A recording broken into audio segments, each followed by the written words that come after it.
Hello, welcome. I'm glad you're here. And welcome to another Middle Grade Monday. I was going to do a list of my favorite middle grade books. Obviously, Harry Potter is number one for me. But instead, I decided to do books that I recommend to kids and parents alike. And these are the books that I recommend all the time, or I have repeatedly recommended.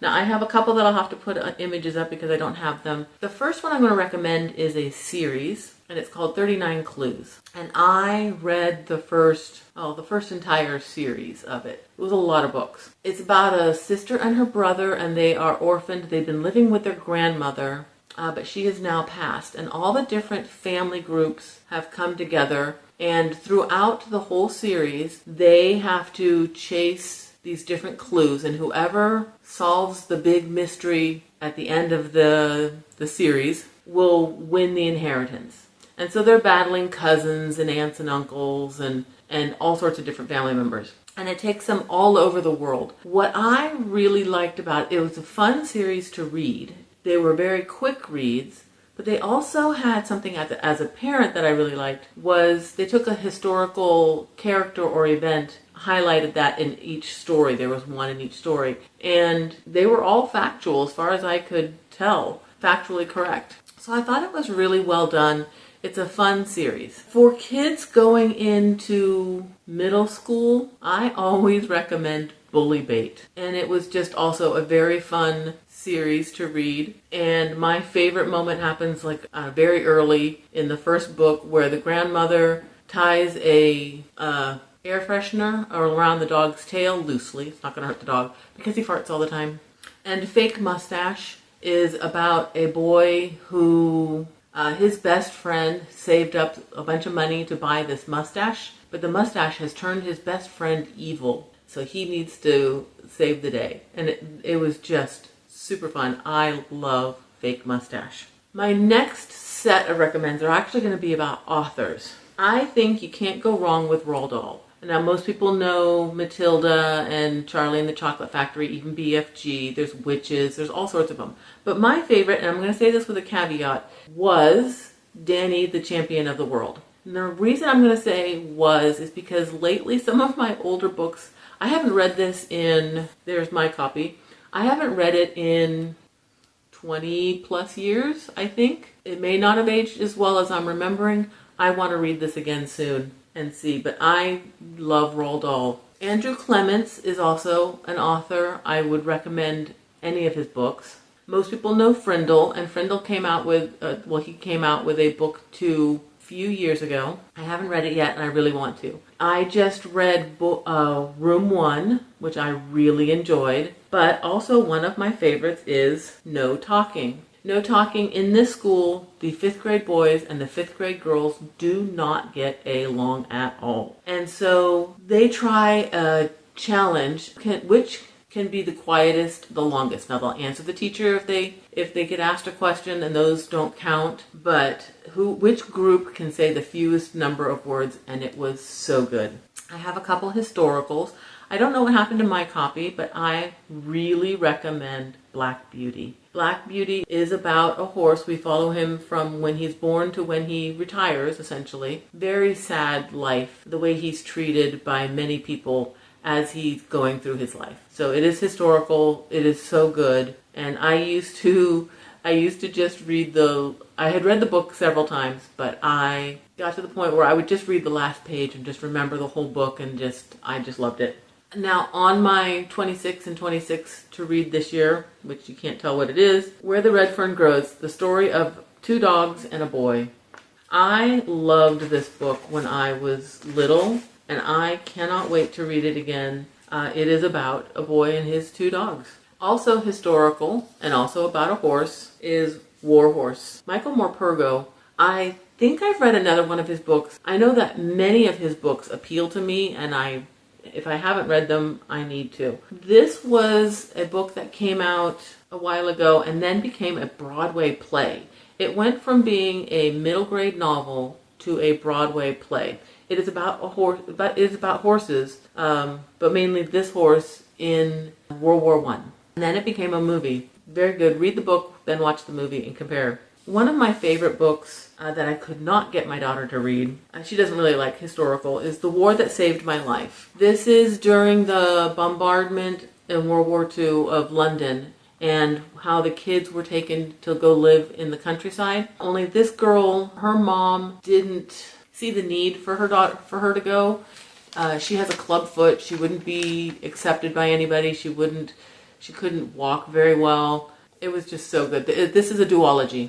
And this is only sort of historical. This has 2 different timelines and is probably just as well known for its movie as being a book, but it is a Newbery winner. I believe it's a medal winner. Holes.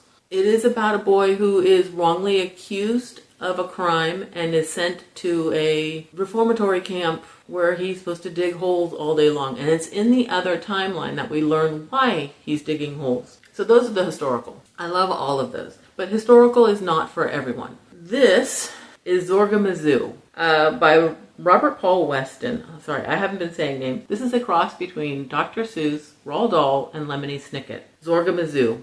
I'm going to read you the first little bit so you get an idea. Chapter 1, A Shadowy Form. Here is a story that is stranger than strange. Before we begin, you may want to arrange a blanket, a cushion, a comfortable seat, maybe some cocoa and something to eat. I'll warn you, of course, before we commence, my story is eerie and full of suspense. It goes on. The whole book is like that. It has pictures.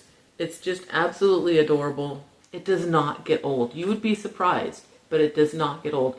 There are Roald Dahl type or Dr. Seuss like characters in here. It's very Seussical rhyme. It was just over the top fun. I just absolutely loved it, and I have been trying to get people to read. It's a great one for parents to read to kids or a teacher to read to a class. Fun.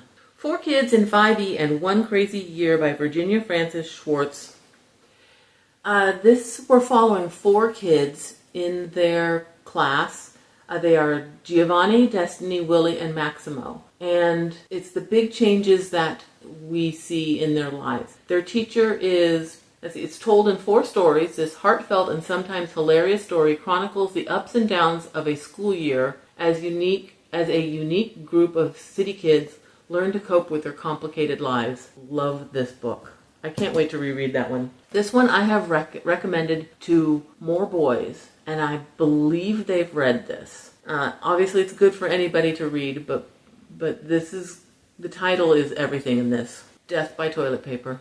Donna Gephardt. It's a boy who lives with his mother, and his grandfather lives with him too. I think the boy and the grandfather share a room. They're in an apartment, and the mother is struggling financially, and the grandfather is having memory issues. So the boy is helping by entering contests.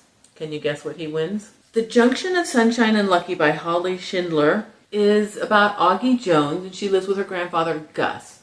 He's a trash hauler in a poor part of town. So when a wealthy classmate's father starts the House Beautification Committee, it's homes like Augie's that are deemed in violation. And this is kind of a story of what and who determines what's art. I adored that book. I would love to reread that. That would be true of most of these. All of these, really. Save Me a Seat by Sarah Weeks and Geeta Varadarajan. Dual authors. It's about a boy named Joe, and his best friend has moved away. And a new boy, Ravi, who has just moved to this school from India. I like the back. It says, a new friend could be sitting right next to you. The 2 boys have absolutely nothing in common, except that they're both being bullied. I just thoroughly enjoyed this. These next 2 are books that are top of my list to reread. A Snicker of Magic by Natalie Lloyd. And Natalie Lloyd is another one of those authors I think you just can't go wrong. In this one, Felicity Juniper Pickle, her last name is Pickle, she collects words. And she and her mom move around all the time. And one of the words she wants to collect is home. And they have just showed up into Midnight Gulch. It's a town that used to have magic, but Juniper thinks there's still magic there. So there's a little magical realism in this one. And I just absolutely adore this. I say that every time, but it's just, these are all my favorite for a reason. This is also one of my favorite titles. Welcome to the town of Remarkable, where every day in this remarkable place, filled with remarkable people, is positively remarkable for absolutely everyone except Jane. Written by Lizzie K. Foley. There are evil twins. There's a pirate with 2 peg legs who learns to ride a bike. There's a sea monster, and there's a girl named Jane Doe. And it is just cuteness and silliness, and what can I say? I love these books, and I would reread any of these books. These are some of the books that I just recommend all the time. They are mostly 4th or 5th or 6th grade reading level, appropriate for any age, just really good books, really good authors. Have you read any of these? Do you have any to recommend to me? I would love to hear from you. Thank you for hanging out with me. I really appreciate it, and I'll see you next time. Bye.